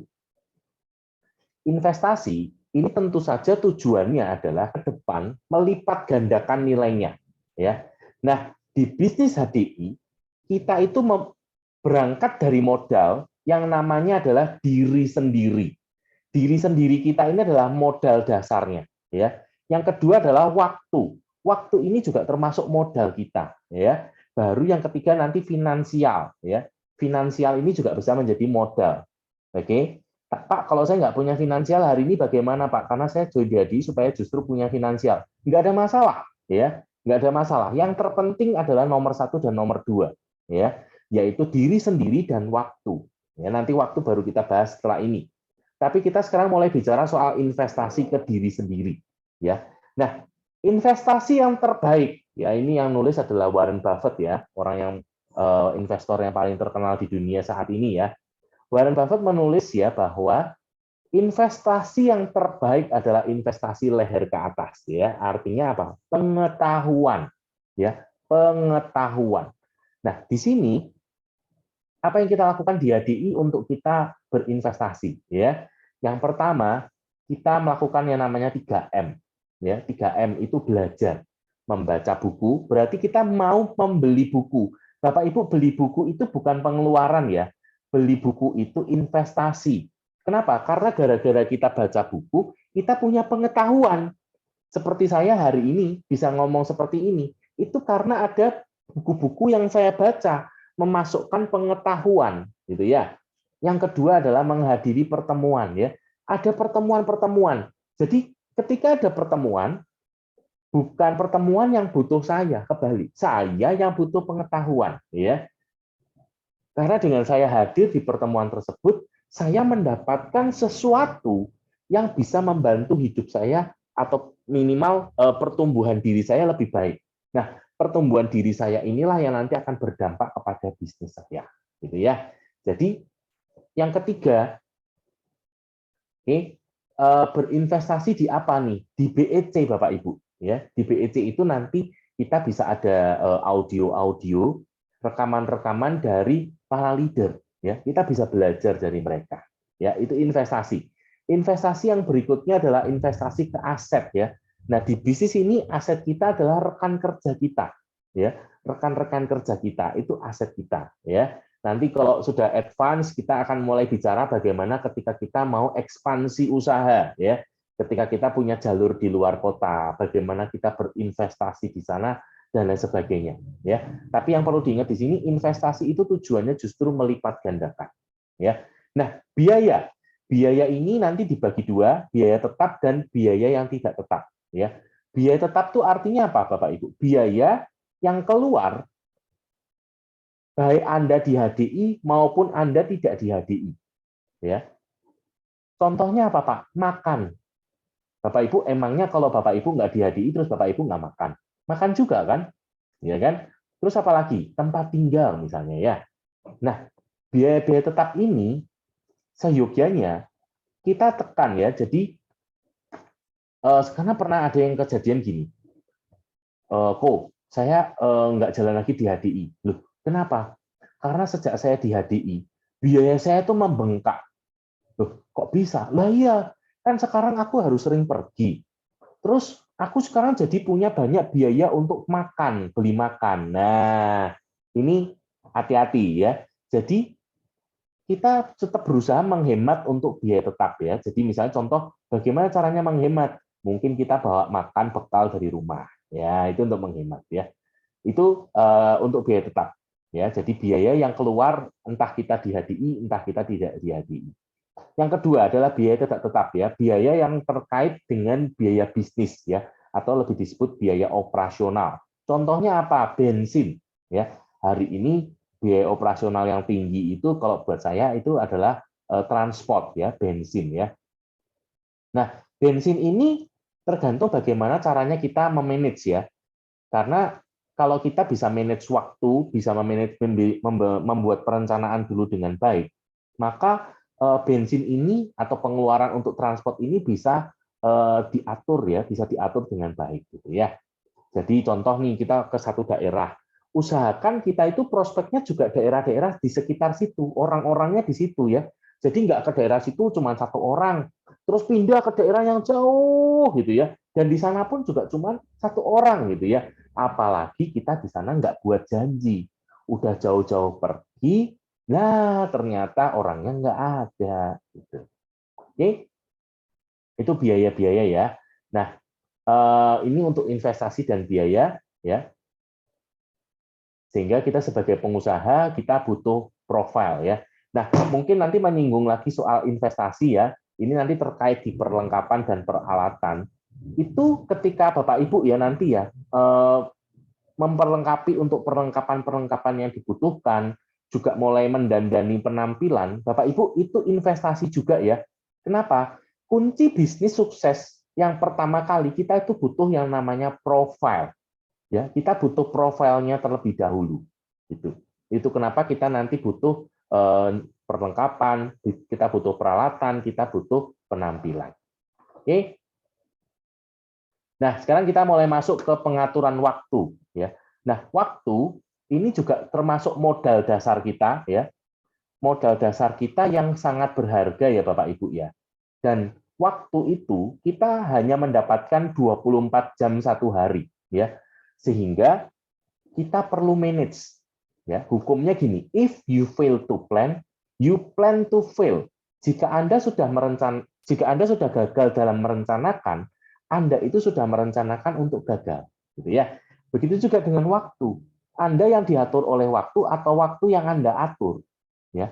Kalau Anda tidak mengatur waktu, Anda akan selalu merasa kehabisan waktu, gitu ya. Nanti next kalau ada waktu saya akan putarkan video ya bagaimana seni dalam mengatur waktu ya, mungkin untuk pertemuan-pertemuan berikutnya ya, ketika khusus membicarakan soal waktu. Karena untuk waktu ini nggak mungkin cukup kalau kita bahas di training ini, Bapak Ibu nanti perlu melanjutkan lagi di sesi khusus yang judulnya adalah RKH atau Rencana Kerja Harian ya. Nah, bicara soal waktu ini kita mulai dari yang pertama, kita harus membuat yang namanya rencana ya. Nah, dalam membuat rencana waktu, kuncinya adalah kita buat sedetail mungkin dan sejujur mungkin ya. Sejujur mungkin.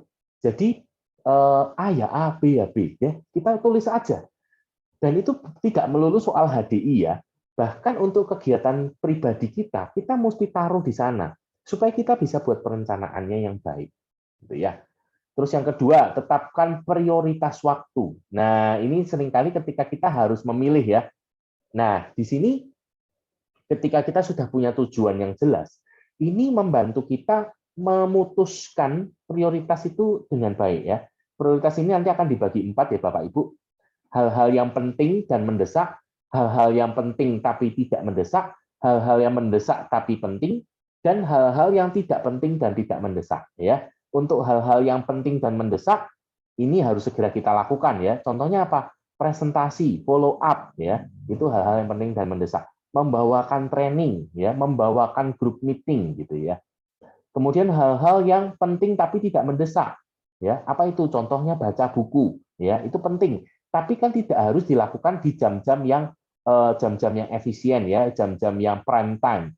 Kalau prime time kita akan lebih memprioritaskan untuk presentasi, untuk prospek, untuk follow up gitu ya. Kita ambil waktu-waktu yang tidak efektif. Contohnya pagi-pagi sekali gitu ya. Pagi-pagi sekali kita baca buku. Atau mungkin Anda yang merasa lebih nyaman malam-malam ya, malam-malam sekali baca bukunya gitu ya. Hal-hal yang tidak penting hal-hal yang mendesak tapi tidak penting ya. Contohnya apa? Mengirim produk untuk ke kurir gitu ya. Mengirim ada pesanan produk, mengantar pesanan produk gitu ya. Nah, di sini kita mendelegasikan ya Bapak Ibu ya, mendelegasikan. Jadi kita bisa mungkin minta kurirnya jemput di rumah ya. Ada beberapa saya punya langganan yang bisa ngambil di tempat saya ya. Jadi nggak perlu saya yang harus nganter ke tempat dia gitu ya. Atau contoh apalagi? Misalnya gini, ngecat rumah ya, ngecat rumah. Ini termasuk prioritas ya Bapak Ibu ya. Mungkin kalau catnya udah jelek sekali, kita butuh ya Bapak Ibu untuk ngecat rumah. Tapi apakah harus saya yang melakukan? Bisakah saya mendelegasikan ke orang lain? Nah, di sini kita mulai berhitung ya. Kalau saya bayar tukang untuk ngecat berapa ya? Oh, saya bayar tukang let's say katakan 100.000 satu jam. Satu hari. Satu hari 100.000.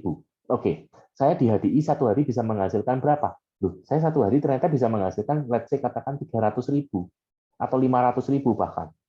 Nah, daripada saya menghabiskan waktu untuk ngecat, lebih baik saya bayar tukang. Saya bayar 100.000, tapi saya bisa kerja. Nah, itu kan contohnya seperti itu ya. Penting, mendesak tapi tidak penting, gitu ya. Dan yang terakhir, tidak penting, tidak mendesak. Contohnya apa? Mungkin itu ngabisin ini ya, nonton drakor gitu ya, atau mungkin baca komik, atau mungkin itu main game gitu ya. Nah, ini kita bukan tidak boleh, kita boleh melakukan, tapi ambil waktu-waktu yang betul-betul tidak efektif ya. Atau memang Anda merencanakan khusus waktu untuk Anda berlibur ya, tidak apa-apa ya. Tapi gini intinya, jangan berlibur ketika Anda kerja, atau sebaliknya Anda kerja ketika libur, gitu ya. Jadi pengaturan waktunya menjadi bias gitu ya. Dan yang terakhir komitmen. Jadi apa yang sudah kita buat, kita komitmen untuk lakukan ya. Nah, mungkin Bapak Ibu di sini yang punya pengalaman sebagai karyawan deh. Coba Bapak Ibu coba lihat. Misalnya contoh nih ya, pagi-pagi sekali.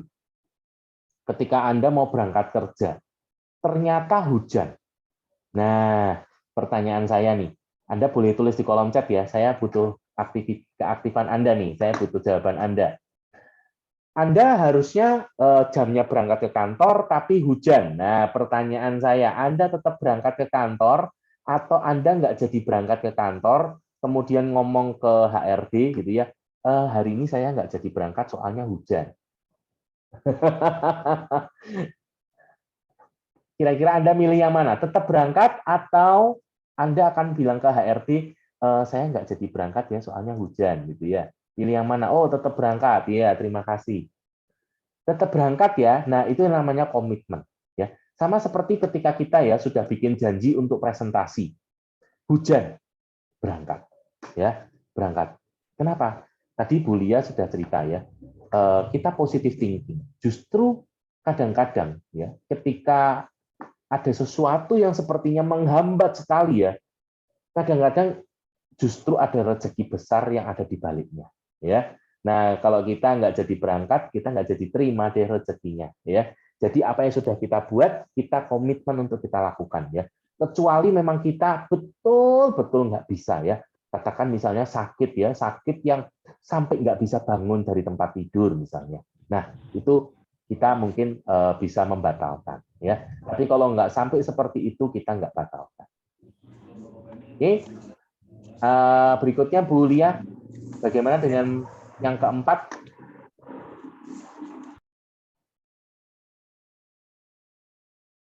Masih ke-mute? Ya, selanjutnya adalah persiapan kita untuk penampilan ya. Karena penampilan ini sangat penting ya Bapak Ibu. harus diperhatikan karena itu adalah kesan pertama yang baik. Itu akan menentukan apakah orang yang kita presentasikan nanti itu percaya, mau mendengarkan yang apa yang kita presentasikan atau enggak. Sebagai seorang profesional, kita harus berpenampilan sebagai seorang profesional juga. Kayak apa penampilan seorang profesional ya? Yang penting enggak harus mahal, tapi rapi dan bersih. Misalnya nih, kalau untuk pria ya, rambutnya jangan gondrong atau disemir-semir warna-warni gitu. Yang biasa aja, rapi, terpotong dengan rapi, dan yang penting bersih ya, jangan sampai beberapa hari nggak cuci rambut ya. Jangan lupa untuk tetap cuci rambut. Kemudian wajahnya bagaimana? Kebersihannya wajah ya, jangan sampai ada kotoran-kotoran di area wajah kita, misalnya di mata, kemudian di hidung ya, kemudian ada sisa makanan yang terselip di gigi kita gitu ya. Juga mungkin kalau yang nggak suka klimis, tetap mau berkumis nggak apa-apa, tapi kumisnya dipotong yang rapi. Ya. Kemudian juga harus jaga bau mulut dan badan, ya, karena itu nanti mengganggu ya kalau kita ketemu orang ngomong bau mulut atau bau badan jadi nggak enak. Kemudian pakaiannya bagaimana? Pakaian bisa pakai lengan panjang, ya, atau kemeja lah gitu. Usahakan ya pakai yang pakaian bisnis dress ya, yang formal gitu. Kemudian celananya juga jangan pakai celana jeans yang bela yang robek-robek gitu ya Bapak Ibu. Ya pakai yang sopan, celana kain lebih baik gitu. Dan sepatu, kaos kakinya juga yang rapi. Jangan sampai pakai kaos kaki yang sudah lubang. Nanti kalau kita masuk ke rumah orang harus lepas sepatu kan malu-maluin ya. Wah, pebisnis kok kaos kakinya lubang gitu ya. Dan harus ganti nih, jangan sampai kemarin sudah seharian keringetan atau bahkan kehujanan basah dipakai lagi. Waduh, itu nanti mengganggu ya. Aromanya juga enggak sedap ya. Nah, untuk wanita juga kita mesti perhatikan nih, Bapak Ibu.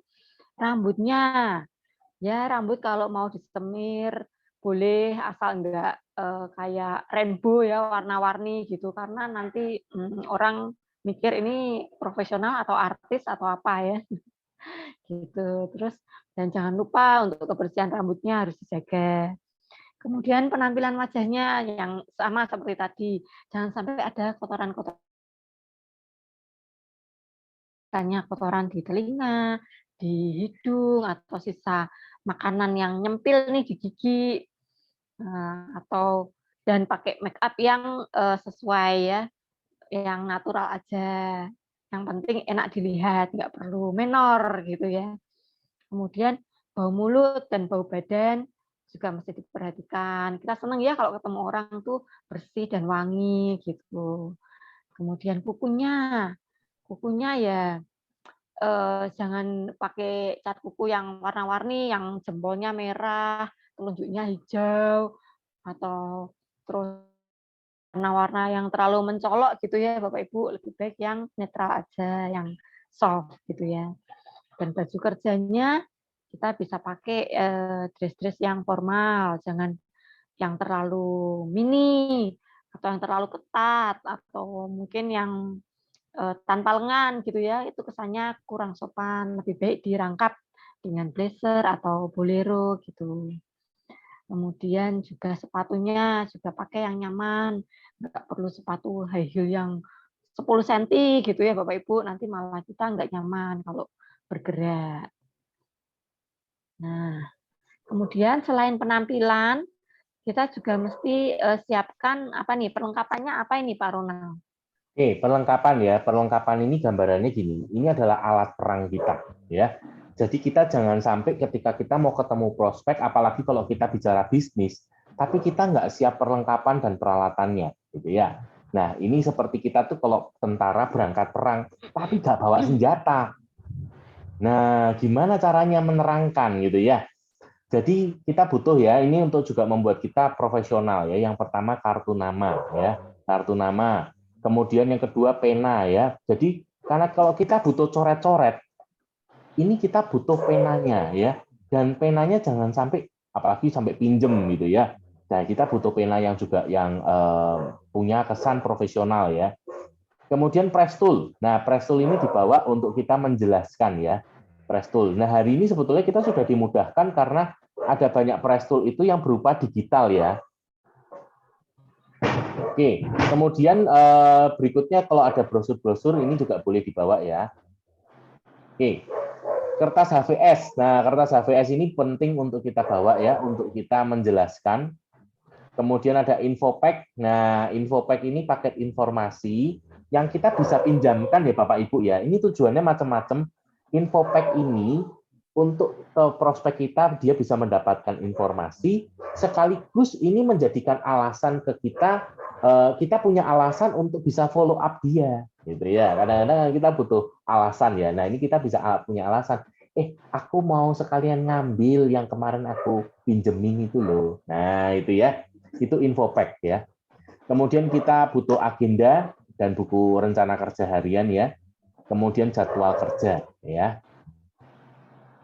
Selain itu kita juga perlu beberapa buku-buku ya, seperti buku The Magic of Thinking Success, Business School, Secret Book of MLM. Ini kita bisa pakai juga untuk media presentasi ya, untuk kita menjelaskan juga bahwa ini loh, network marketing itu yang membuat yang luar biasa itu yang ngomong bukan saya. Ini loh, orang-orang terkenal ini loh yang ngomong gitu ya. Terus jangan lupa nih ya, aplikasi BEC Bapak Ibu yang belum download, segera download ya. Di sini ada banyak sekali informasi yang kita juga bisa pakai ketika kita presentasi. Kemudian tas kerja ya, tas kerja. Oke, ini untuk perlengkapan-perlengkapannya ya. Jadi ini 5 persiapannya ya Bapak Ibu ya. Yang pertama dari pola pikir, kemudian dari investasi biaya, kemudian dari persiapan waktu, ya, penampilan dan juga perlengkapan. Oke, Bu Lia mungkin bisa bantu untuk cerita penutup Bu Lia.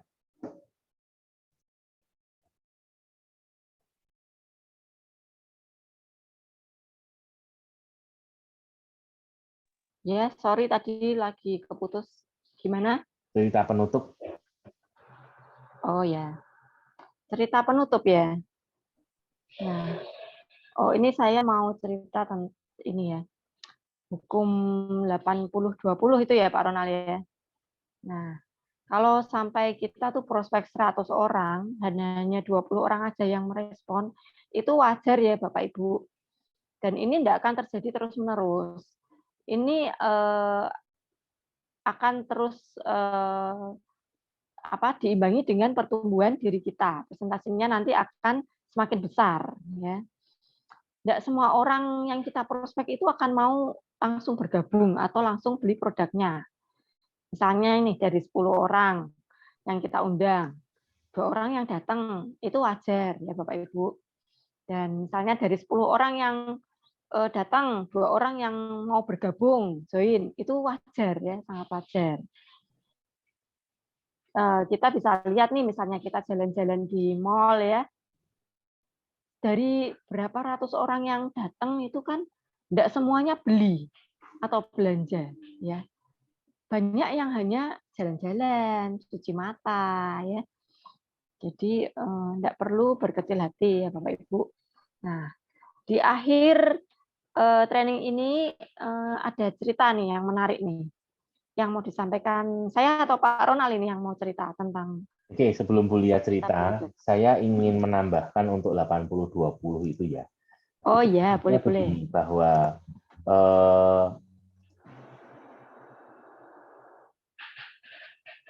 ketika kita menjalankan bisnis ini ya, di awal-awal terutama, jangan putus asa ataupun merasa tidak bisa berhasil atau merasa gagal. Ketika tadi yang Bu Lia nyontohkan ya, mengundang 10 orang, kemudian yang datang itu cuma 1 orang atau bahkan cuma 2 orang. Ya, tadi Bu Lia sudah menjelaskan bahwa di dalam hukum 80-20 itu wajar. Ya, wajar. Apalagi ketika kita masih baru, kita masih belajar. Ya, nanti seiring pertumbuhan diri kita, maka angka kesuksesan atau angka keberhasilannya akan naik.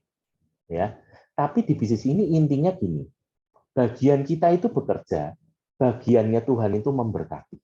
Ya, intinya kita lakukan aja, kita lakukan aja, kita lakukan aja. Dan satu hal yang saya garansi kepada Anda semua bahwa Anda pasti berhasil. Anda pasti berhasil karena tidak ada orang gagal di bisnis HDI. Ya. Sebab bisnis ini nggak bisa bangkrut, Bapak Ibu. Tadi Bu Sisilia sudah cerita ya di power duplication. Ketika tercapai 10%-nya aja, Anda tuh loh masih bisa punya income 18 juta sebulan. Padahal kalau di bisnis lain, tercapai 10% atau gagal 90%, itu artinya biasanya bisnisnya bangkrut. Tapi di sini kita masih punya income. Artinya di bisnis ini tuh tidak ada orang gagal. Yang ada hanyalah orang yang berhenti terlalu cepat, Bapak Ibu. Ya. Jadi pesan saya adalah jangan berhenti. Oke, tidak ada orang gagal. Saya jamin kepada Anda itu pasti berhasil. Jadi sama seperti kalau hari ini saya punya setumpuk kartu, ya, kartu remi gitu ya. Saya dikocok kartunya. Tugas Anda adalah Anda akan menang kalau Anda mendapatkan 4 kartu as. Ya, pertanyaannya, Anda pasti dapat nggak 4 kartu asnya? Boleh tulis di kolom chat. Anda pasti dapat nggak kartu asnya? 4 kartu asnya pasti dapat? Dapat. Pasti dapat, betul. Terima kasih Bu Joisa. Problemnya adalah Anda tidak tahu di urutan yang keberapa. Betul ya? Anda nggak tahu di urutan yang keberapa. Nah, masalahnya ada orang ketika ambil kartu pertama, ya bukan as. Ambil kartu kedua, ya bukan as tambah lemes. Ambil kartu ketiga, ya bukan as tambah lemes ya. Ambil kartu keempat, bukan as lagi. Terus dia bilang gini, ah udahlah aku berhenti aja, capek, susah. Itu masalahnya. Ya. Padahal mungkin kalau Anda buka lagi sekali lagi dan memang belum kartu as, coba buka sekali lagi. Coba buka sekali lagi, Anda pasti dapat kartu asnya. Yes. Betul ya? Anda pasti berhasil. Itu yang saya jamin kepada Anda. Anda pasti berhasil. Ya, tidak ada orang gagal di HDI. Yang ada hanyalah orang yang berhenti terlalu cepat. Oke? Nah, silakan Bu Lia untuk cerita penutupnya. Untuk menutup perjumpaan kita pada pagi hari ini. Saya mau berbagi cerita ya, Bapak Ibu, sebagai penutup tentang cerita tentang keledai. Ya, ada seorang ayah yang usianya udah 50 tahun lebih gitu ya, jalan sama anaknya usianya 15 tahun. Mereka membawa keledainya ke pasar. Nah, selama di perjalanan ini banyak kejadian yang membuat ayah dan anak ini tuh bingung. Ya, waktu mereka ketemu orang yang pertama, orang ini negur mereka, sayang sekali, kenapa keledainya nggak ditunggangin, kok malah dituntun dan kalian terus jalan. Nah, waktu orang itu pergi, sang ayah berpikir, benar juga ya. Akhirnya sang anak dinaikkan ke atas keledai dan dituntun keledainya ke pasar. Habis itu mereka ketemu lagi dengan orang yang kedua. Ya, orang yang kedua itu ada 2 orang ya. Mereka lagi ngomong-ngomong, bercakap-cakap, terus mereka ngerasani. Jadi bilang gini, anak nggak tahu diri, anak ayahnya disuruh jalan, pada udah tua. Malah anaknya yang naik keledai. Dengar komentar ini, mereka berdua tuh berpikir, benar juga ya. Maka ayah dan anak ini tukeran tempat ya. Ayahnya yang naik, anaknya yang menuntun keledai. Mereka jalan lagi nih ke pasar. Belum sampai pasar, beberapa langkah, mereka ketemu lagi sama serombongan orang lain yang juga membicarakan mereka ya. Orang-orang itu bilang, ayah nggak tahu diri. Kenapa anaknya yang jalan, ayahnya malah yang naik di atas keledai. Orang tua macam apa kayak gitu. Nah, setelah rombongan orang itu menjauh, sang ayah jadi cepat-cepat turun nih. Dia jadi nggak enak ya, nggak enak hati. Terus mereka bingung, harus gimana. Setelah berunding antara ayah dan anak ini, mereka memutuskan. Akhirnya mereka berdua naik ke atas keledainya, gitu. Terus mereka jalan. Tidak lama kemudian, Bapak Ibu, mereka ketemu lagi sama serombongan orang-orang lagi yang lagi jalan-jalan. Rombongan orang itu pada bisik-bisik bilang, tidak punya peri kehewanan. Masa Kalau D1 dinaikin 2 orang, sama sekali tidak berbelas kasihan ya mereka itu sama binatang. Akhirnya bapak dan anak ini mikir, terus gimana ini baiknya ya?